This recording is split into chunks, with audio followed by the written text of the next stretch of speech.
Mga kwentong pambata.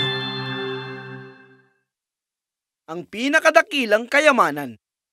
Noong unang panahon, si Peter na isang binatilyo na nakaluhod ng malalim sa kaguluhan ng kanyang magulong silid. Sa gitna ng mga kalat, natisod siya sa isang lumang basang pergamino. Isang mapa? Yay! Hahanapin ko ang kayamanan na ito at magkakaroon ng pagkikipagsapalaran sa habang buhay, paraan upang dalhin sa aking kaarawan. Sa kalaunan, natapos ni Peter ang paglilinis sa natitirang bahagi ng kanyang silid na nasasabik sa pagmamay-ari ng mapa. Pagkatapos ay umalis siya at naglakad sa isang troso na daan. At nakarating sa bukana ng isang kagubatan. Doon niya nakilala si Leon. Ikaw ay malakas at magiting. Sasamahan mo ba ako sa paghahanap ng kayamanan? Oo, kaibigan. Ako si Leon, ang Leon. Masayang dadalhin kita sa masukal na kagubatan at papanatilihin kang ligtas. Ano ang iyong pangalan? Nakalimutan ko magpakilala. Ako si Peter.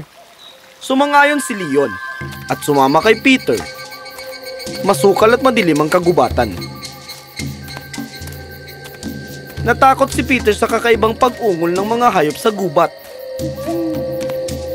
Pero dahil kasama niya si Leon, naramdaman niyang ligtas siya at nagtagumpay silang dalawa. Isang nakakapagod na paglalakad sa gubat. Si Leon at Peter ay parehong pagod ng sobra. Sa pagsikat ng araw, sa wakas ay narating nila ang bundok.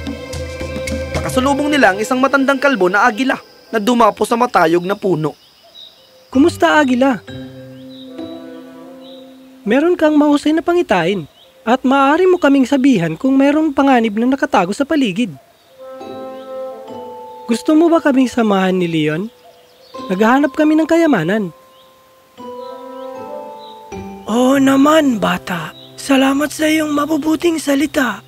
Malugod ko kayong sasamahan. Ako si Eddard, ang Agila. Ano ang iyong pangalan? Oo manhin. Sa sobrang pagkasabik at pagmamadali ay nakalimutan ko magpakilala. Ako si Peter. Natutuwa akong makilala ka, Eddard. Sinamahan ni Eddard sina Peter at Leon. At silang tatlo ay magkasamang umalis para sa kanilang paghahanap ng kayamanan. Ang mga bundok ay matataas, malakas at hindi pantay. Habang sinusuri ito, si Leon na hindi bihasa sa isang mabatong lupain ay nadulas. Ngunit sapat na ang bilis ni Peter na hawakan si Leon at hinila siya pataas. Si Eddard, na may matalas na paningin, ay pinagmasdan ng bawat hakbang at siniguro na hindi sila makakaranas ng hindi inaasahang aksidente. Hindi nagtagal ay nakarating ang tatlo sa ibaba ng lambak. Gaya ng gusto ng tadhana sa kanila, buti na lang nakita nila ang isang tupa. Kumusta? Ako si Peter. Ito si Eddard at si Leon. Sinusubaybayan namin ang isang kayamanan. Gusto mo bang samahan kami sa paglalakbay na ito? Ang iyong makapal at malambot na balahibo ay maaaring magpainit sa amin at maprotektahan kami kung sakaling kami lalamigin. Kumusta, Peter? Kumusta, Eddard? At Leon? Natutuwa akong nagtanong kayo. Gusto ko ring maging kaibigan kayo. Malungkot ako at matutuwa akong samahan kayo sa inyong paghahanap. At ang pangalan ko ay Sean. Sean ang tupa. Gaya ng sinabi ni Peter, isang malamig na hangin ang humampas sa walang katapusang parang. Lahat sila ay nagsiksikan kay Sean ang tupa. Nagpapanatili sa kanila ng mainit at komportable. Brrr. Kung hindi dahil kay Sean, naging ice cold popsicle silang tatlo magdamag. Ay naku, napakalamig ng gabi. Natutuwa ako at nalagpasan natin ang lahat ng ito. Sa wakas, nakarating din silang apat sa disyerto, kung saan nakilala nila ang isang kamelyo. Hi, Camel. Ito ay sina Leon, Sean at Eddard. At ako pala si Peter. Tinatawag kang barko ng disyerto. Maaari ka ba naming isali sa pagsusumikap na mahanap ang isang kayamanan? Kumusta mga pare? Babae ako. Camila ang pangalan ko. Narinig ko na mismo ang tungkol sa Oasis.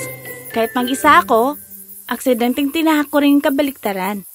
Mahilig ako sa pakikipagsapalaran. Tara na! Kaya, ang masigasig na Camila ay nanguna sa nakakapasong disyerto habang sina Peter ang bata, Leon ang leon, Sean ang tupa, sinakyan ng kamelyo at masayang tinahak ang tuyong disyerto. Si Eddard ang agila ay nasiyahan sa panonood mula sa itaas. Simulang humakbang si Camila at naghiyawan ang lahat sa sobrang tuwa. Tingnan mo, Leon. Pinakikita akong kumikinang sa abot tanaw. Woo! Nagawa natin! Nakikita ko rin, Peter. Bilis! Kailangan mong bilisan, Camila. Pakiusap, Camila. Pinagpapawisan ako sa hindi matiis na init. Isipin ang pagiging isang tupa na may malambot at makapal na balahibo na may kasamang bata at leon na umaangal at umihiyaw sa likod ng isang kamelyo. Pakiusap para sa pagmamahal sa disyerto. Kailangan nating bilisan, Camila. Uminahon kayong lahat. Ang kumikinang na yan ay hindi ginto. Ang nakikita niyong kumikinang ay tubig lamang. Sa wakas ay nakarating ang 5 sa karagatan. At inilabas ni Peter ang mapa. Hay nako, may nakita akong kumikinang at tuwang-tuwa sa pag-aakalang nahanap ko ito. Naku, sinasabi nga sa mapa na may karagatang tatawirin. Ano ang ating gagawin para mangyari yon? Nagulat ang 5. Nang lumabas ang isang mainhin na nilalang mula sa kanyang kabibe upang siyasatin kung tungkol saan ang lahat ng kaguluhan. Nakilala nila ang pagong. Kumusta ka? Huwag kang matakot. Hindi kami masama. Pero Ginoo, kami ay malayo na mula sa kinaroroonan namin. Ang pangalan ko ay Sean. At ito ay si Peter, Leon, Camila. At kung itataas mo ang iyong ulo, makikita mo si Eddard. Siya ay isang agila at siya ay medyo kinakabahan. Yan ay medyo hindi pangkaraniwang grupo. Ano ang gusto mo? Ginoo, mawalang galang na po. Kami ay naghahanap ng kayamanan at itong mapa na meron ako ay nagsasabi na kailangan naming tawirin ang karagatang ito upang makarating doon. Maaari mo ba kaming tulungan makatawid doon? Nasa mahirap na kalagayan ang pagong. Siya ay tahimik at nakakulong sa silid-aklatan. Kadalasan at bihirang may mga bisita.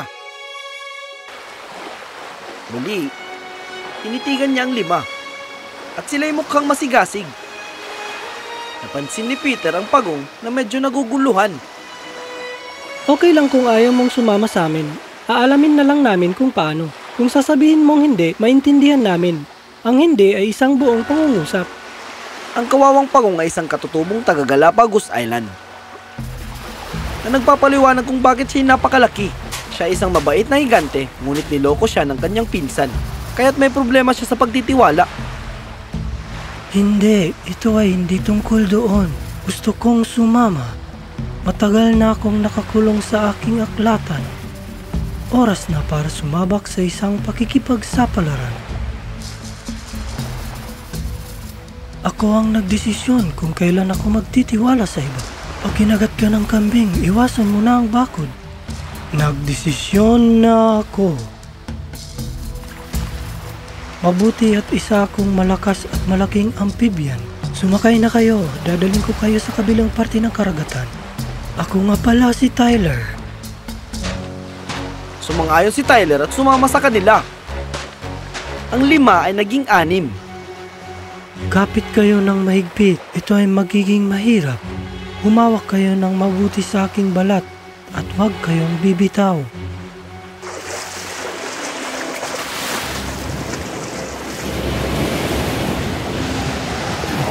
Ito ay napakasamang ideya! Ang buhok ko ay napakalikot. Kailangan kong banlawan ito kapag bumalik ako sa aking kagubatan. Swerte na lang at kalbo ako. Pwede kong ipahiram sa iyo ang aking shampoo, Leon, pero kailangan muna natin tumawid sa maligalig na mga alon na ito. Ang karagatan ay mabagsik. Ang matataas na alon ay bumabagsak at malakas ang pagulan na nagpapabigat sa lahat. Ang matinding alon ay halos bumaliktad kay Tyler at ninulunod ang grupo. Ngunit lumaban si Tyler na pagong at maingat na minanaobra ang tubig. Habang ang lahat ay mahawak sa bawat minuto. At sa wakas, ito ay natapos. Hindi ko alam sa inyong lahat, ngunit masaya ako. Hindi ako gaanong mahilig sa water sport, pero wow! Iyon ay puno ng adrenaline. Ang saya! Woohoo!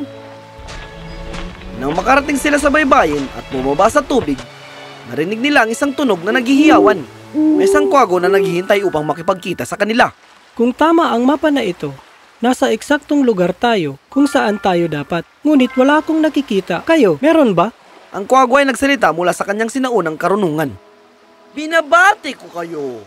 Natagpuan nyo ang kayamanan. Nasaan iyon? Wala akong nakikita dito. Oh! Nabulag ba ako ng asin ng tubig? Uy, Eddard, may nakikita ka ba dyan sa taas? Hindi, wala. Nasa ibaba ba? Nasaan ang kayamanan? Nagulat silang lahat. Sama-sama niyong tinahak ang gubat sa hirap at ginhawa. Sumalungat sa mga bundok, lumusong sa lambak. Hinarap ang disyerto at nalampasan ang karagatan. Hindi niyo magagawa ito kung wala ang isa't isa. Tumitig silang lahat sa isa't isa at ngumiti. Kanilang napagtanto na tama ang matilinong kwago. Hindi ko masabi kung gaano ito kaangkop. Nang ako'y nakipagsapalaran mag-isa sa pagtahak sa paglalakbay na ito, inakala kong ipagdiriwang ko ang aking kaarawan sa pamamagitan ng paghanap sa kayamanan. Sa halip, natagpuan ko ang aking tribo. Natagpuan ko kayong lahat. Salamat. At ano nga ba ang saysay ng mga kaarawan kung wala ang mga kaibigan? Nahanap nila ang pagkakaibigan. Tunay nga itong pinakamahalagang kayamanan. Maligayang kaarawan sa'yo! Maligayang kaarawan, Peter! Maligayang kaarawan sa'yo! Mula noon, ang tribo ay hindi na may paghiwalay at silang lahat ay namuhay ng masaya magpakailanman.